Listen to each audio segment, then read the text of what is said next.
Gênesis capítulo 15.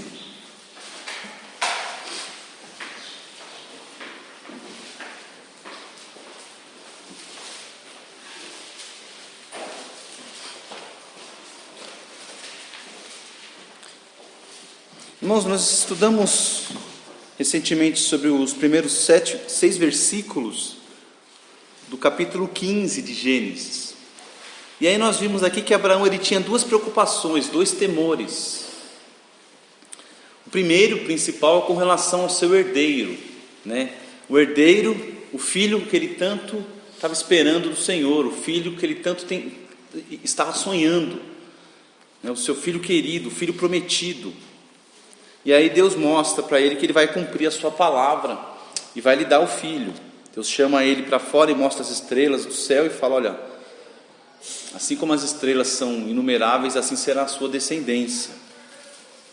E a outra preocupação de Abraão é com relação à sua herança, que Deus prometeu também, que é com relação à terra.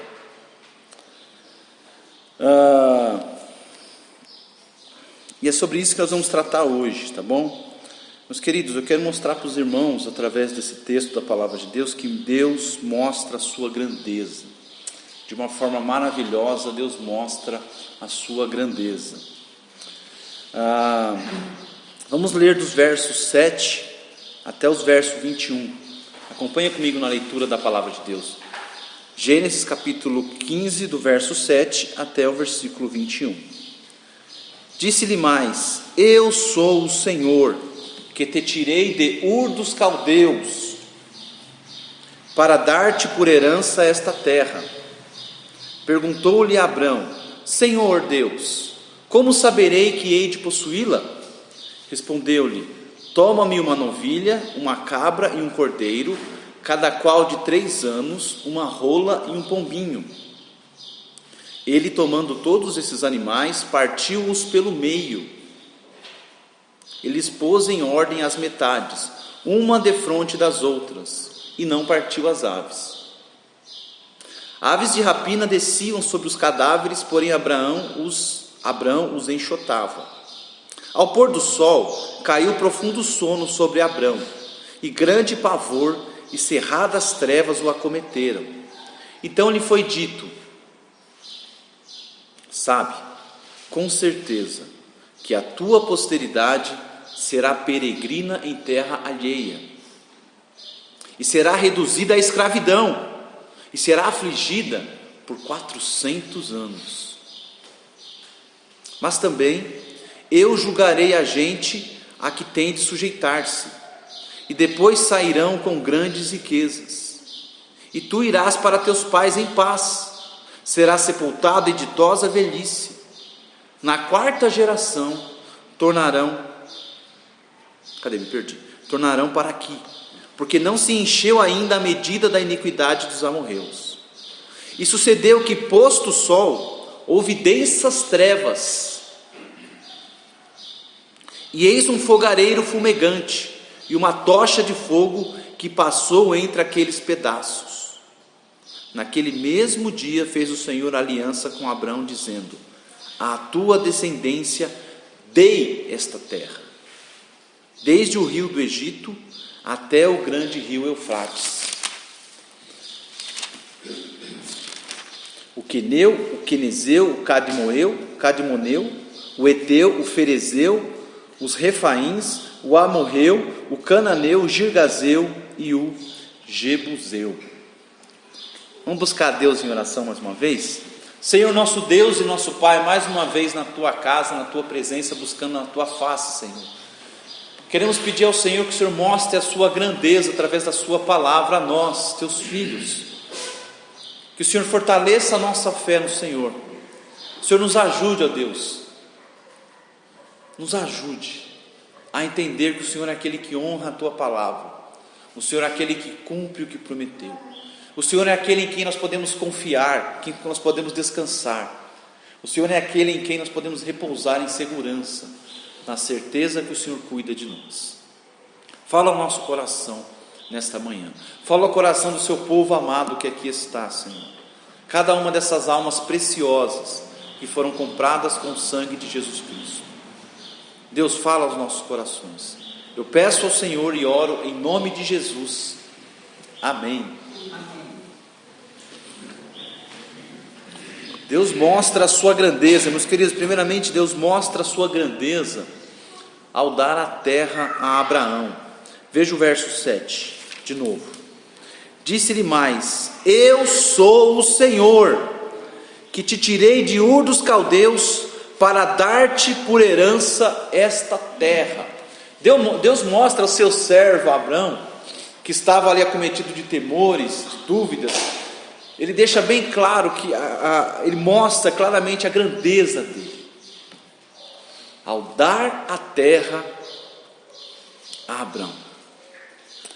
Meus queridos, Deus diz que Ele é o Senhor. Ele diz: eu sou o Senhor. O Senhor é aquele que é o dono de tudo. De tudo que existe. Ele diz, olha só, que foi Ele que tirou Abrão de sua antiga terra. Olha o que ele diz: eu sou o Senhor que te tirei de Ur dos Caldeus. Foi Ele que conduziu, foi Ele que guiou Abraão desde Ur dos Caldeus até aquela terra. E diz também que isso foi feito com um propósito específico, para dar esta terra por herança. Olha só, que te tirei de Ur dos Caldeus para dar-te por herança esta terra. Meus queridos, por que Deus mostra a sua grandeza ao dar a terra? Porque só quem é dono de tudo poderia dizer isso. Só quem é dono de tudo poderia fazer esta promessa. Não é verdade? Só quem é dono de algo pode prometer dar algo. Deus, dono de tudo. E Deus é dono de tudo, meus queridos, não só da terra de Israel. Deus é dono de tudo que existe, inclusive daquilo que você tem, inclusive do lugar onde você mora, inclusive da sua vida. Ele é dono. E por Ele ser dono, por Ele ser o Senhor, por Ele ser o dono de tudo, inclusive da sua vida, é que você vai prestar contas da sua vida para Deus. Se a sua vida fosse sua, você faz com ela o que você quiser. A vida é minha mesmo, não é verdade? Eu faço o que eu bem entender. Mas pela nossa vida pertencer ao Senhor, nós um dia teremos que comparecer diante dEle para prestar contas do que nós fizemos com a nossa vida. Deus é o Senhor, é o dono de tudo. Mas veja o verso 8. Perguntou-lhe Abrão: Senhor Deus, como que eu saberei que eu hei de possuí-la? Essa pergunta é interessante porque tem algo complicado aqui, meus queridos. É algo que parecia muito difícil. Abraão está fazendo essa pergunta porque só o milagre pode tornar isso possível. Só um milagre. Afinal, Abraão veio de fora. Já viu aquela expressão que a gente usa, pegou o bonde andando e quer sentar na janelinha? Exatamente, ele veio de fora. Ele chegou agora na terra, há poucos anos.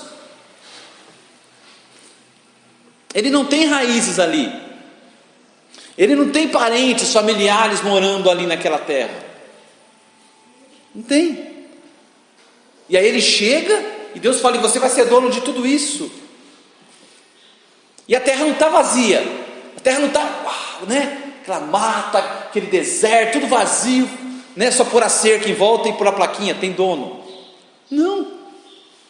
A terra está habitada. Inúmeros povos, mais do que isso, inúmeras nações habitavam naquela terra. Aí Deus fala: vem para essa terra e eu vou te dar essa terra. Não é algo simples. Não é para chegar lá: dá licença, vizinho, só para avisar, tá? Eu que sou o novo dono daqui, o senhor poderia, Não é simples. Povos, cidades edificadas. Não era cabana, tenda de vocês podem desarmar a tenda e vazar? Não. Sabe? Construções, cercados, propriedades, tudo já tinha dono, já tinha as suas delimitações. E ele chega, e Deus fala que aquilo ali vai ser dele. Mas Deus está mostrando a sua grandeza ao dizer que aquela terra vai ser de Abraão. porque Ele é o dono de tudo. Ele é o dono de tudo. Meus queridos, já tinha vilas, cidades, fazendas, mas o dono de tudo é o Senhor. O dono de tudo é o Senhor. Embora a terra já esteja ocupada, edificada, demarcada, plantada, Deus é o dono de tudo. E Ele pode dar a quem Ele quiser. Ele pode tirar e Ele pode dar. E aí Abraão faz a pergunta: mas Senhor, como? Como que eu saberei que eu hei de possuí-lo? Deus, tudo bem, mas eu não consigo entrar na minha cabeça como? Não dá para simplesmente pedir para o pessoal sair, Como que aquilo tudo, como que ele se tornaria dono daquela terra? Meus queridos, uma coisa seria Abraão e seus descendentes possuírem uma enorme propriedade. Mas se Deus falasse: olha, vocês vão vir aqui, vocês terão uma fazenda bem grande aqui. Olha, tá bom, Com o tempo a gente vai negociando e comprando terra até ter uma fazenda bem grande aqui, uma propriedade. Isso seria uma coisa, Você chegar num lugar e adquirir grandes quantidades de terra, enormes. Um exemplo disso, por exemplo, lá em Arapoti, que os holandeses chegaram e compraram terra para dedéu lá. Chegaram, veio de fora e foram comprando. Exemplos melhores ainda, quando os imigrantes chegaram, imigrantes italianos, imigrantes alemães, que chegaram no Brasil e foram comprando grandes quantidades de terra e estabelecendo colônias ali. Isso seria uma coisa, Tem aqueles também que chegam com quase nada,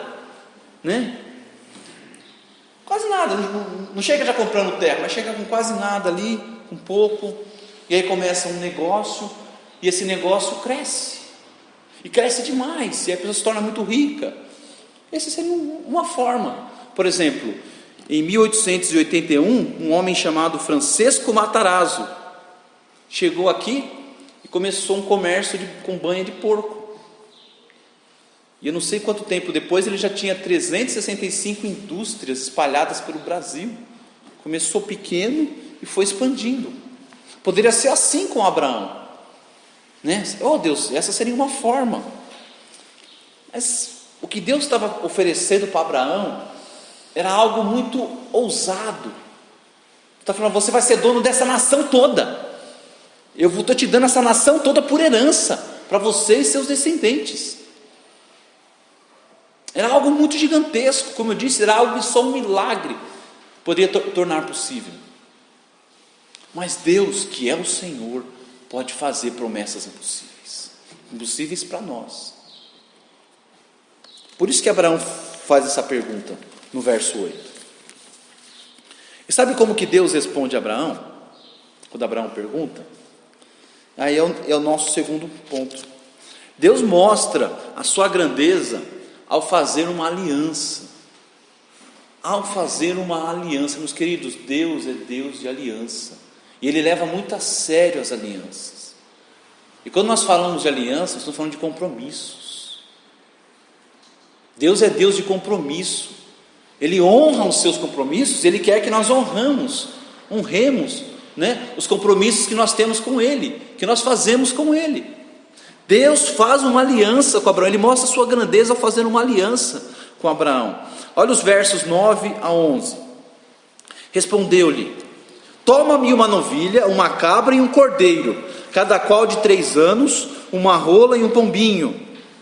Ele, tomando todos esses animais, partiu-os pelo meio e lhes pôs em ordem as metades, uma defronte das outras, e não partiu as aves. Aves de rapina desciam sobre os cadáveres, porém Abraão os enxotava. Agora vai para o verso 17. E sucedeu que, posto o sol, houve densas trevas, e eis um fogareiro fumegante, e uma tocha de fogo que passou entre aqueles pedaços. E naquele mesmo dia fez o Senhor aliança com Abrão, dizendo: a tua descendência dei esta terra, desde o rio do Egito até o grande rio Eufrates. Meus queridos, naquela época havia uma cerimônia, ou um ritual, como você quiser chamar, chamado aliança de corte. Olha que nome estranho. aliança de corte. Era um pacto, era um compromisso, era um acordo que eles faziam, e para selar esse acordo, essa aliança, esse pacto, eles faziam esse ritual super estranho que nós vamos ver aqui agora. E esse ritual era assim, olha só como era complexo, né? Como era diferente de tudo, né?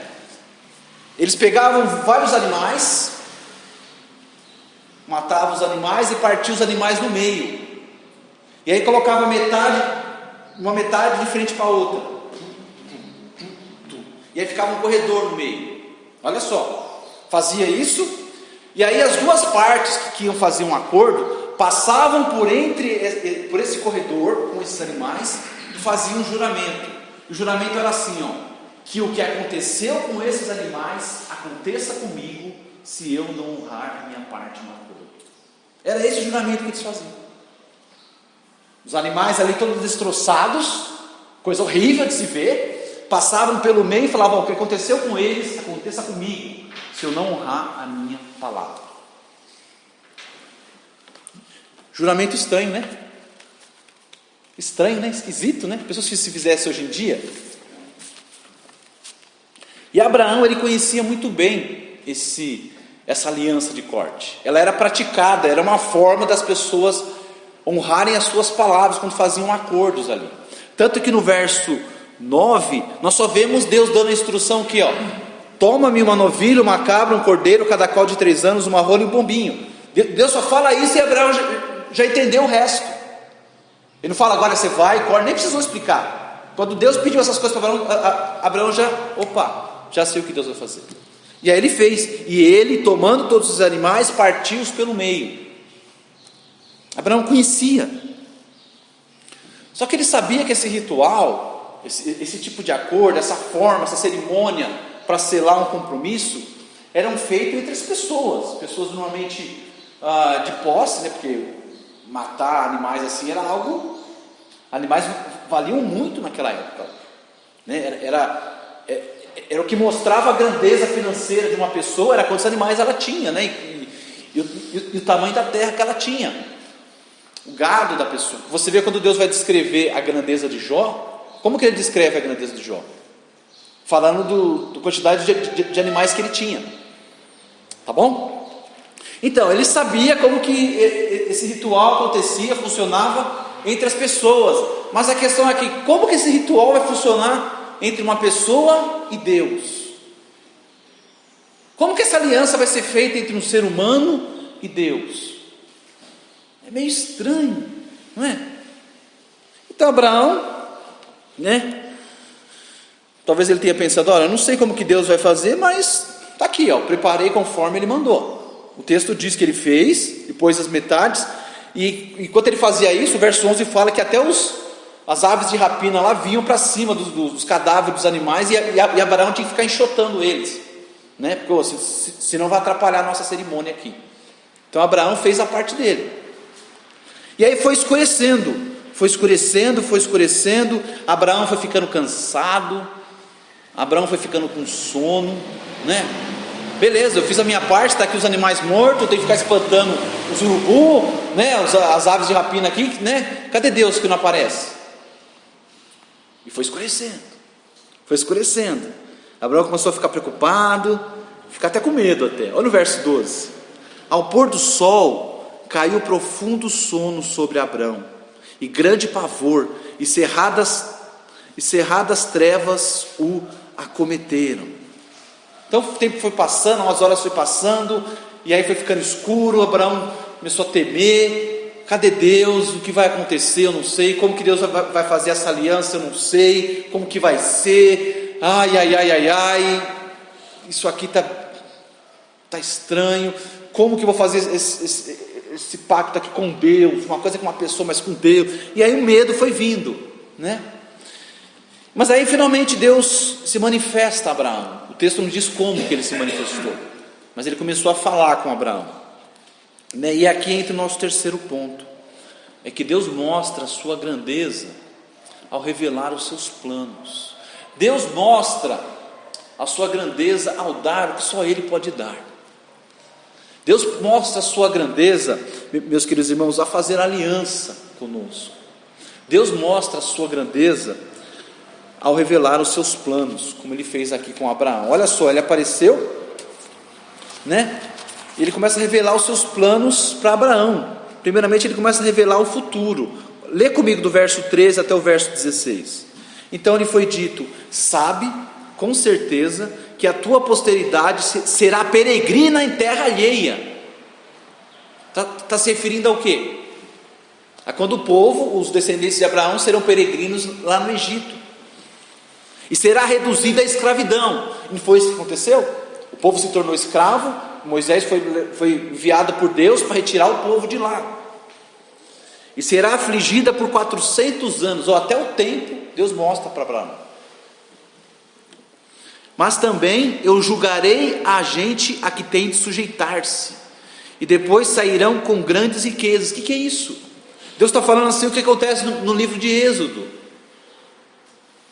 Esse povo que escraviza os descendentes de Abraão, Deus diz que ele vai punir esse povo depois. E além disso, quando o povo for liberto de lá, o povo vai ser liberto levando grandes riquezas consigo. E foi exatamente o que aconteceu. Olha Deus revelando os seus planos para Abraão. Olha que maravilha. E ele fala também: e tu irás para teus pais em paz, serás sepultado em ditosa velhice. Ele fala: enquanto a você vai ter uma velhice abençoada, ditosa, ele usa a palavra aqui. Ele fala os seus planos para o futuro. A sua velhice vai ser longa ainda, longa, tanto que Abraão viveu até os 175 anos, tinha mais 75 anos pela frente, olha só. E aí ele fala aqui no 16: na quarta geração tornarão para aqui, porque não se encheu ainda a medida da iniquidade dos amorreus. Olha só como Deus está sendo grandioso ao revelar os seus planos para Abraão. Meus queridos, Deus é o Deus que se revela. Deus que é dono de tudo, e que é santo, que é puro e que é perfeito. Deus não tem obrigação nenhuma de revelar nada para nenhum de nós, que pecamos conscientemente, que pecamos de forma proposital, que pecamos sabendo que estamos pecando e continuamos pecando. Deus falou: olha, o povo não quer me obedecer, não vou falar nada com esse povo. Mas Deus é o Deus que se revela. Isso mostra a grandeza e a grandeza da sua misericórdia, a grandeza da sua graça, o Deus que se revela. E Deus revelando os seus planos ao seu servo. E toda a Bíblia, você vai lendo em toda a Bíblia, você vê o quê? Deus mostrando os seus planos futuros, o que Deus vai fazer, né? Também planos passados, né? Os seus planos, o que Deus vai realizar. Você vê o livro de Apocalipse, é o que? É Deus adiantando para nós: olha o que eu vou fazer, olha como as coisas vão terminar. É Deus dizendo para nós: fique tranquilo, eu estou no controle, eu estou no comando. Olha que maravilha. Só um Deus grandioso e amoroso poderia fazer isso, revelar os seus planos, revelar o futuro ao seu servo, tá bom? Deus tem seus propósitos com o seu povo, com as nações pagãs e com o seu servo aqui em especial. Isso mostra que tudo está dentro do seu comando, está tudo perfeitamente delineado. Interessante que ao ler esses 3 versículos aqui, 4 versículos, né, nós vemos sendo revelada para nós a onisciência do Senhor. O que é onisciência? Onisciência quer dizer que Deus sabe de tudo. Deus não só sabe o passado, como Ele sabe o presente, Ele sabe o futuro. Detalhadamente Ele sabe o que vai acontecer no futuro. Mostra que Deus é soberano. Mostra que tudo está dentro do seu controle. Olha, os seus descendentes, eles vão ser escravizados e vão ser presos lá. É que vai chegar uma hora que as coisas vão sair do controle. Não, está tudo dentro do plano dele, tudo dentro do controle dele. Ele não perdeu o controle, está segurando firme o controle da história. Mostra que Ele é santo e que Ele é justo, porque Ele sabe o tempo e o modo certo para castigar o pecado. É por isso que Ele diz no finalzinho do verso 16: porque não se encheu ainda a medida da iniquidade dos amorreus. Olha que bênção.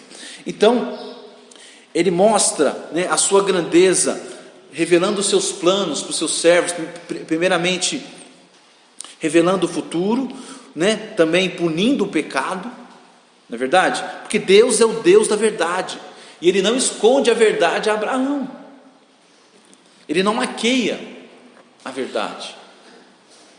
Ele poderia omitir essa parte para Abraão. Olha, Abraão, então, né, sua família vai ser bem grande, né? E aí, depois de um tempo, eles vão morar aqui. Deus poderia só falar isso lá, por essa. Não, Deus fala a verdade, eles serão escravizados. Sabe por quê? Porque o pecado impera, destrói, estraga tudo por onde passa.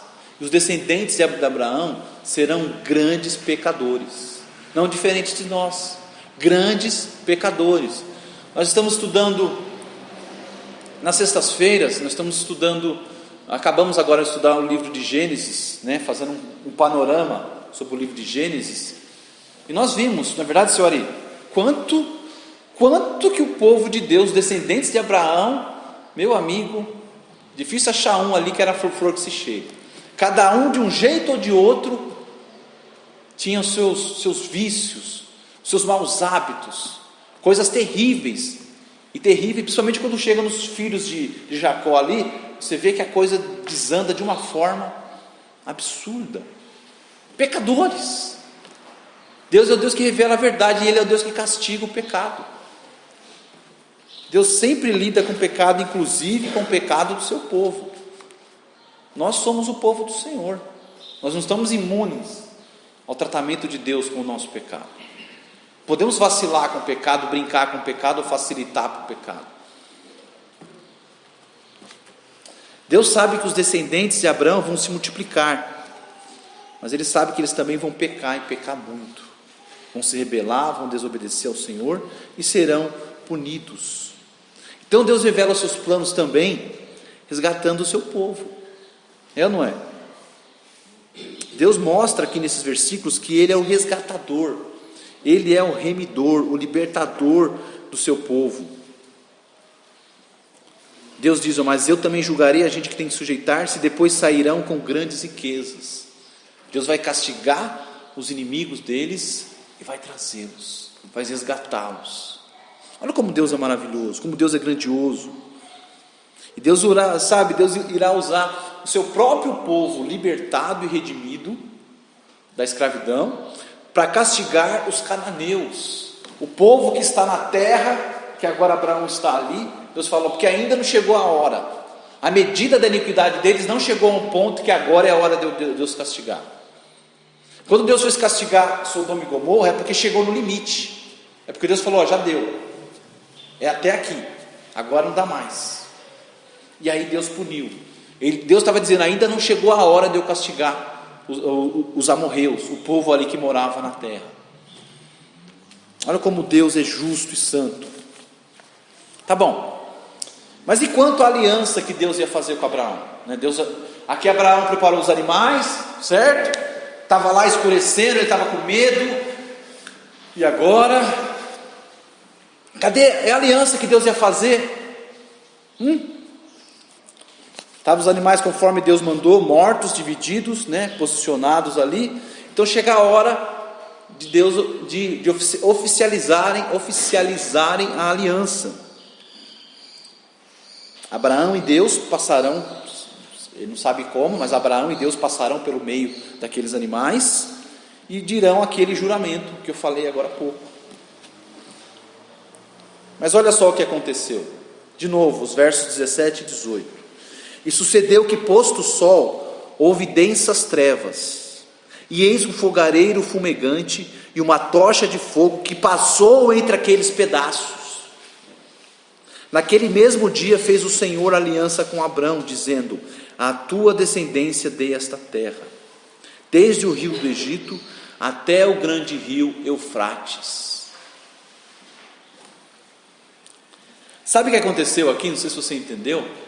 Aconteceu que escureceu, Deus falou com Abraão, mas só Deus passou pelo meio dos animais.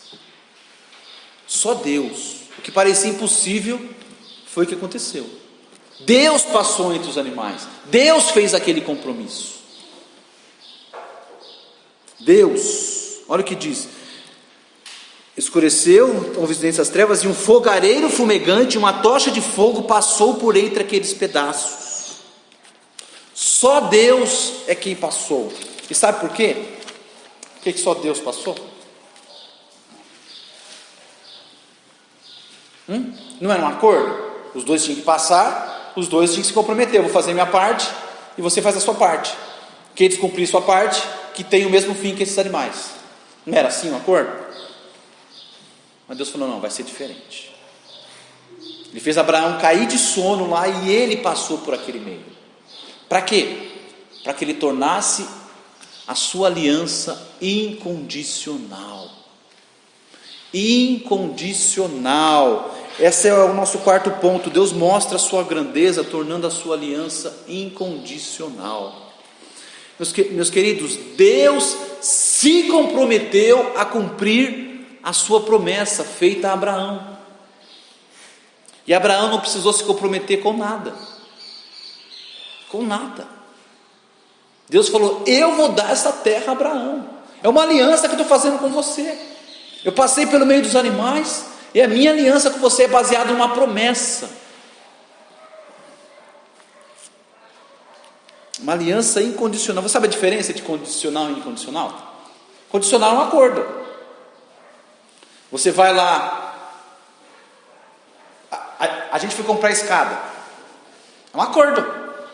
Você me dá a escada, eu dou dinheiro. Não é?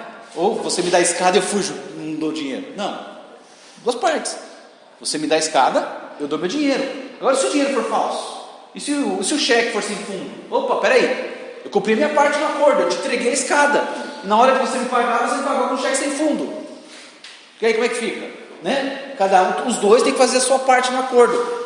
Mas quando uma aliança ela é um acordo, ele é incondicional, quer dizer, eu vou fazer o que eu me comprometi com você, independente de você fizer a sua parte ou não, independente de você for fiel ou não, eu vou honrar a minha palavra.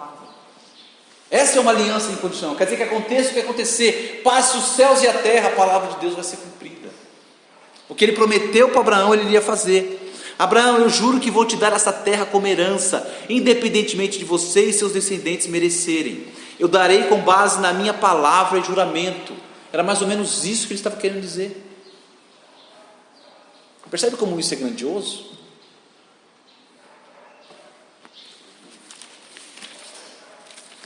Sabe o que é interessante? Que no verso 18 ele fala até a extensão da terra. Ele fala assim: a tua descendência dei esta terra, desde o rio do Egito até o grande rio Eufrates. Olha que interessante. Ele não apenas fala: eu vou te dar essa terra. Aí você fala: mas isso é uma forma espiritual de dizer: eu vou dar essa terra.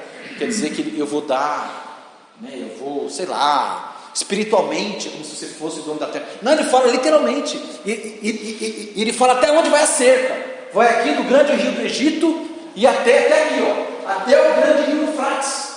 Ele dá até as limitações para mostrar que é algo físico, não é algo espiritual, não é algo, não é jeito de dizer, né? Não, é físico, literal. Só que, meus queridos, até hoje o povo judeu nunca teve um território desse tamanho. Até hoje. Passou Abraão, passou toda a história bíblica, passou Jesus Cristo, 2000 anos depois, e o povo até hoje não teve esse território, com a cerca que Deus pôs, com aquilo que Deus pôs no projeto lá, esse tamanho. Não. Até hoje o povo não teve posse disso. Nunca teve. Nem quando Davi e Salomão foram reis, que os reinos deles cresceram muito, nem nesse período eles chegaram a ser dono dessa terra. O máximo que aconteceu foi que, por eles serem reis que dominavam ali, os reinos que habitavam nesses lugares eram sujeitos, pagavam tributos a Davi e Salomão. É o máximo que aconteceu. Mas ainda assim não chegou na extensão que Deus falou. Você olha hoje Israel, o território de Israel ali é desse tamanho. O que Deus prometeu é desse tamanho. Mas o território que eles ocupam hoje é desse tamanho. Hoje em dia. Então eles nunca, Deus fez uma promessa e até hoje eles nunca tomaram posse dessa terra com a cerca que Deus pôs, com os limites que Deus pôs, com aquilo que Deus pôs no projeto. Ó, o projeto está aqui. Essas medidas. Nunca. E aí fica a pergunta, né? E aí? Então, será que a aliança de Deus caiu por terra? Será que Deus pegou o acordo lá? Olha o plano aqui, né? Esquece. Será que Deus fez isso? Será que a aliança caiu por terra? Será que a promessa caiu por terra? Será que pela primeira vez, desde a existência do universo, de tudo que puder imaginar, desde a eternidade, Deus não cumprirá o que prometeu? Alguns acham que sim. Incrível que pareça. Alguns acham assim, ó. Bom, como Israel falhou, né, não fizeram a parte deles, Deus não tem obrigação nenhuma de fazer a parte dele. Mas, meu querido, foi uma aliança, não foi bilateral. Foi unilateral, incondicional. Não foi como um acordo. Foi baseado na promessa de Deus. Deus disse, naquele mesmo dia fez o Senhor aliança com Abraão, dizendo: a tua descendência dei esta terra. Eu dei, e ponto final. Porque no verso 7 ele diz: eu sou o Senhor, eu sou o dono, e eu posso dar. Eu dou a quem eu quero, quando eu quero e como eu quero, o que eu quero. Olha a grandeza do nosso Deus. Ele passou pelo meio dos animais ali e falou, e fez uma aliança dizendo: eu dei. É isso que nós chamamos de aliança abraâmica. Em outras palavras, Deus ainda irá cumprir a sua promessa. Para nós parece que, poxa, mas já passou, desde essa promessa aqui, 2000 anos até Jesus Cristo, já passou 4000 anos. Mas Pedro nos diz: lembrai-vos que um dia para Deus é como 1000 anos, e 1000 anos para Deus é como um dia. Ele é o Senhor do tempo, Ele está tudo no controle dEle, no comando dEle. E quanto mais o tempo passa, mais torna maravilhosa quando chegar o dia do cumprimento dessa promessa. Que quanto mais o tempo passa, mais se torna, não, isso aí já passou, do passado, né? E o tempo apaga tudo, mas Deus não apaga a fidelidade da palavra de Deus. Jesus Cristo falou: passará os céus e a terra, mas as minhas palavras não passarão. 4000 anos, tá bom? Não. Se for necessário 100 milhões de anos, Ele vai cumprir a sua promessa. O tempo que Ele achar necessário, mas Ele cumpre. Ele é um Deus que cumpre a sua palavra. A pergunta é quando? A resposta, meus queridos, é no reino milenar. É quando Cristo voltar para reinar. Porque Ele vai voltar para reinar. E Ele vai ter um lugar para reinar. Vai ter um templo para Ele reinar. Vai ter um palácio maravilhoso, não sei como, mas Ele vai reinar nessa terra, como um rei sobre as nações, com um cetro de ferro, com firmeza. Será um tempo de abundância, um tempo maravilhoso, sabe? Quando você vê aquelas descrições lá em Isaías, do leão vivendo junto com o cordeiro, o urso junto, sem os animais se matarem e tudo mais. Quando que isso vai acontecer, Senhor? Quando Cristo voltar para reinar, como um rei sobre a terra. E aí, nesse tempo, a promessa será cumprida. A promessa finalmente será cumprida. Simples, lógico e perfeito. Tão certo como 2 e 2 são 4. Deus vai cumprir a sua palavra no tempo certo, no tempo apropriado. Deus vai cumprir o que prometeu a Abraão. Só que é na hora dele, no tempo dele, do jeito dele. Você crê nisso? Você crê que Deus vai cumprir a sua palavra? A sua promessa, a sua aliança que Ele fez com Abraão? Isso é muito importante. O Deus que cumpre a sua palavra, passe o tempo que passar, Ele cumpre a sua palavra. Por isso que eu falei, é isso que torna essa promessa, essa aliança tão especial. Porque por causa do tempo longo que tem, né? 4000 anos. Uau! Você crê que Deus sempre, absolutamente sempre cumpre a sua palavra? As suas promessas, as suas alianças? Isso é muito importante. Isso é muito importante. Eu creio plenamente que Deus irá cumprir essa promessa feita com Abraão. Eu creio, irmãos, plenamente nessa aliança incondicional do Senhor. Caminhando para o final, você sabia que nós também somos parte de uma aliança? Da nova aliança. A gente cita ela toda vez que nós tomamos a ceia, não é verdade? Vê lá rapidinho. Qual que é a passagem mesmo? Ah, é, 1 Coríntios 11. Tinha esquecido. 1 Coríntios 11. Verso 25 fala assim, ó. Por semelhante modo, depois de haver ceado, tomou também o cálice, dizendo: este cálice é a nova aliança no meu sangue. Nova aliança no meu sangue. Fazei isso todas as vezes que o beberdes em memória de mim. Nova aliança no sangue de Cristo. Uma aliança maravilhosa. A nova aliança. Olha, na aliança abrâmica, que nós vimos agora há pouco, houve duas partes, né? Abraão e Deus. Abraão representando seus descendentes e Deus. Houve morte e sangue. Houve escuridão, né? O texto fala de densas trevas. Houve uma promessa. Mas só uma das partes, que foi Deus, é que se comprometeu. Só uma das partes. Então, o cumprimento dessa aliança não depende de nada e de ninguém, a não ser da fidelidade de Deus em cumprir a sua palavra. Na nova aliança, que Jesus falou aqui, nova aliança no meu sangue, também há duas partes, nós e Deus. Também houve morte e sangue. Houve ou não houve? Morte e sangue derramado. Houve escuridão. Lembra? E ao meio-dia houve trevas sobre a face da terra.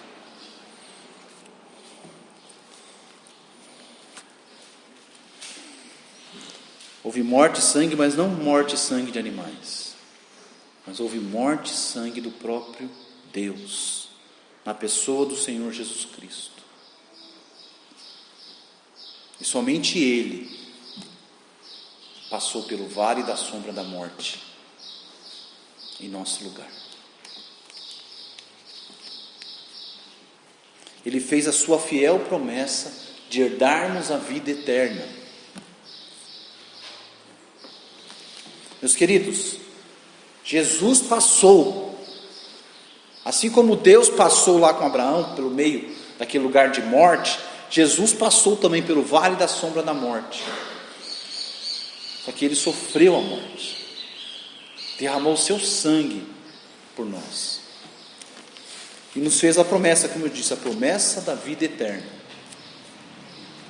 E tudo que nós temos que fazer é o quê? Nos apropriar dessa promessa, né? Agarrarmos a ela pela fé, porque só a fé que faz você se apropriar dessa promessa. Fé em algo feito há 2000 anos atrás. Fé em algo que você não estava lá, que você não viu. Algo que é baseado no relato de testemunhas, mas que está relatado na palavra de Deus. Fé que Ele morreu por nós. E tão certo como Deus vai cumprir, meus irmãos, o que prometeu a Abraão, tão certo, Jesus irá cumprir o que prometeu. E um dia nós estaremos para sempre com o nosso Senhor. Como é gostoso falar essas duas palavras. Para sempre. Amém? Pai, obrigado pela Tua palavra. Obrigado porque o Senhor cumpre as Tuas promessas. O Senhor é fiel. O Senhor é o Deus das alianças. O Senhor é o Deus que faz um compromisso e cumpre os compromissos feitos. Bendito seja o nome do Senhor. Nos ajude a nos agarrarmos mais ao Senhor, a nos agarrarmos à Tua fidelidade, a não duvidarmos sempre. Tudo aquilo que o Senhor promete na Tua palavra, tudo aquilo que o Senhor diz, como quando o Senhor disse que estará conosco todos os dias até a consumação dos séculos. Nos ajude, Senhor, a nos agarrarmos a isso, porque o Senhor é o Deus que cumpre a sua palavra. Eu oro e agradeço em nome de Jesus.